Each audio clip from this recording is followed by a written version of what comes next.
welcome back to Gypsy Rose Papery.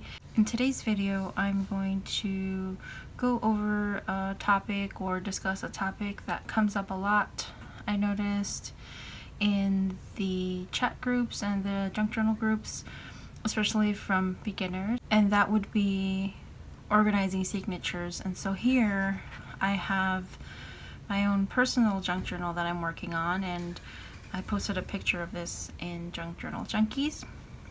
And I was not going to do this video with this particular book because really there is no rhyme or reason to this book. I'm kind of just taking papers that I am drawn to in my collection and separating those and kind of making signatures with those. And then my other dilemma is that I was thinking to myself, well, I don't really have a system or organized format for putting signatures together. But as I was starting to put papers together for this guy, I was like, well, I kind of sort of do. And so here we are. I'm going to pull the papers out that I have already sort of separated and cut to size. And put the little journal over here. And so some of these papers already came 8.5 by 11, which this journal is 9 by 6, and the reason I try to make them that size is so then I don't have to cut a lot of paper or waste a lot of paper. I try to use this size mainly to cut down on paper waste, and also because I hate cutting and measuring. And if you're anything like me, then you hate it too. So as you can see here, I have several different patterns, and again, no rhyme or reason. And just for sake of simplicity, for those of you that are starting out, I'm not going to really get into anything that's a non-page. So when I talk about non-pages, I'm talking about bags or doilies or envelopes. I'm talking about full-size pages that you can either write on or put pictures on or make into storage to hold things. So we will mainly be discussing pattern paper such as scrapbook paper or vintage paper like this one here, and coffee paper. And so I have to thank Terri Wood, because we have a little arrangement. I've talked about it before, but basically we trade supplies, and so I send her supplies that I have a surplus of or that I don't really use anymore that she would use or that she is requesting. And in return, I get coffee paper because she makes a lot of it in bulk and she doesn't really end up using all of it. So that's our little arrangement. And I highly recommend, if you can make that arrangement with someone, definitely do it, because it saves a lot of time and it's a win-win. You pass on your surplus craft supplies so that they don't accumulate and become a hoarding nightmare in your home, and you get coffee paper in return, and then you don't have to spend hours and hours of coffee dyeing and baking. And so I'm going to push it to the side because this is kind of confusing. So the two main papers that we're going to focus on are, if you have vintage papers, great, like ledger, stuff like that. I'm really not going to use that today. I'm just going to mostly focus on coffee paper and scrapbook paper. I was probably filling up the whole of the screen there. And so my formula is, for every piece of scrapbook paper, you want to add 2 or 3 pages of coffee paper in between the scrapbook paper. And so we're going to do that with the pre-cut ones. I'm going to take out 2 pages of, or let's do 3 pages of scrapbook paper that I've already cut down to size. And the size that we're working with in this journal is 8.5 by 11, or also known as letter size. So that makes it super easy on the coffee paper because you don't really have to cut it down any. You're just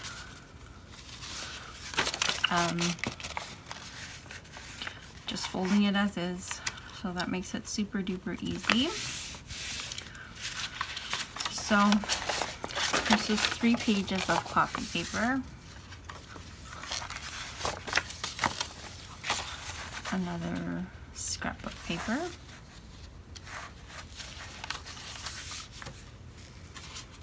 And let's do 3 more pages of coffee paper. And you could fold them one at a time. But for saving time purposes for this video, I'm going to fold all 3 at once. Okay. And so there you have your basic signature, and we're not going to worry about the overhang from the middle. We're not even going to worry about that right now. Personally, I make these 6 so that even if there is overhang in the middle, it doesn't really matter because you give yourself a good amount of excess there to offset that. And plus, when they're all together, I kind of like the look. I think it's really junky to have them kind of taper out and towards the middle. So that is our basic signature. And then some other considerations for making signatures is, especially with a book like this, which is more of a keepsake book, it's something that I plan to have for a long time. It's something that I'm going to use to kind of save memories in, and it's a keepsake book. And so I'm gonna need places to put my keepsakes. And the way you would do that is start thinking about alternate ways of using your paper other than cutting it down. And what I mean by that, or I'm referring specifically to the scrapbook. So an example would be, so this is a 12 by 12 piece of paper that I sort of just folded at the 8.5 mark. So I will create a little folder for myself, and so I'll glue this and then sew. I always glue and then sew. I don't just sew because I just always think like the sewing's gonna come apart and then things will fall out, and I don't want that. So just for extra safety, extra care, I go ahead and glue the insides and then fold. So the way you would make it with one of these papers, obviously, is I like to use the thicker paper. So for example, this is a nice thick cardstock compared to this one. I'm going to go ahead and show you with this one. So here I have my cutter score, and I'm going to cut this excess white part out. Okay. And so first you're going to decide which part of the paper you want to be the folded in part. On this one, it doesn't really matter. It would still look cute upside down. You wouldn't even be able to tell, but I'm going to go this way and fold the bottom part in. So the part you're folding is the part you're going to want to score. So you're going to measure 8.5. Maybe I can move this up a little so you guys can see better. And that's where I'm gonna score. And so that's where you'll fold. But remember, you can leave this at a 12 width, but it will be right at the edge of your book if you're doing a 9x6 book. So I'm gonna cut it down to 11. So here we can fold, okay, and then you can score this to fold easier, or you could just, you know, kind of match up the edges. I match up the edges on the bottom first, like this, and then work my way up. And if you have a scorer, you could score it. This is for me, so I'm not really feeling too stressed about it. I think it looks good. So let's go back to the signature that we just made. So this is our signature. We have patterned or vintage paper, It's either 3 pages of copy paper, again, pattern paper, copy paper, pattern paper. And what I like to do is in the middle, I like to make my pattern paper fold inwards.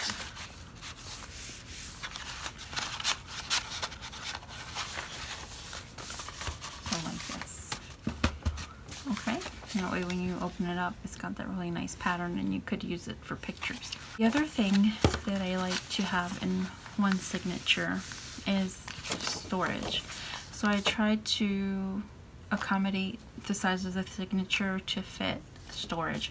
So in this case, I really want this one in here, but if I add it, it'll be too bulky for me. My max number of pages in one signature is probably 8. I try to go for 5 or 6 though.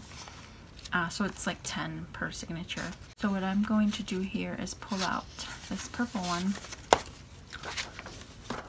and put in the storage. That way I have somewhere in this signature to kind of stick my little keepsake memories and all that. And so if we count, we have a total of 1, 2, 3, 4, 5, 6, 7, 8, 9 pages. And so that's a little much for me. So I'm going to go ahead and pull out 1 coffee page per each section. So now we have a total of 7 pages, and it feels really nice and thin, and I know that I'll be able to get my needle through the signatures while they still are kept nice and neat and not looking all wonky. So that is the Gypsy Rose formula for signatures. So let's recap. The first thing you're going to want to decide is what scrap paper or pattern paper, vintage paper you want to use. Then you want to bring out your coffee or tea dye paper. Then you want to think about storage in each signature, either in the way of this type here, which is folding your scrapbook paper at the 8.5 mark and folding it in and making it into a little folder. Of course, you're going to add more storage to this. You're going to add tuck spots and you're going to embellish, and there's going to be little folder pockets and all kinds of stuff. But just as a baseline, I like to include one of these in there. And so I'm going to go ahead and cut these all down and come up with my signatures for this journal and be back. Okay, so here I have all the finished signatures. I made a total of 6, and they each have 7 pages.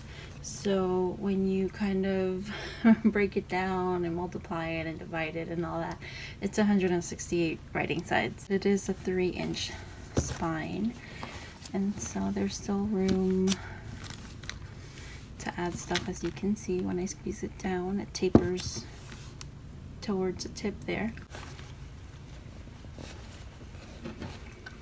To recap, we're going to use the pattern paper, scrapbook paper, and then 2 pages of coffee dyed. One of the scrapbook papers you'll want to be able to make some sort of pocket or tuck spot that you can kind of use as storage. Pattern paper, coffee paper, and then your last pattern paper is in the middle, folded inwards so that the pattern can open up pretty and you could put pictures in the middle. So that is the formula. Feel free to use it and apply it to your journals. Again, this series is made for you guys, and so if there are any suggestions, I love to hear them. You can leave them down below in the comments. And I want to thank everyone for joining me today. I'll see you on the next one. Bye.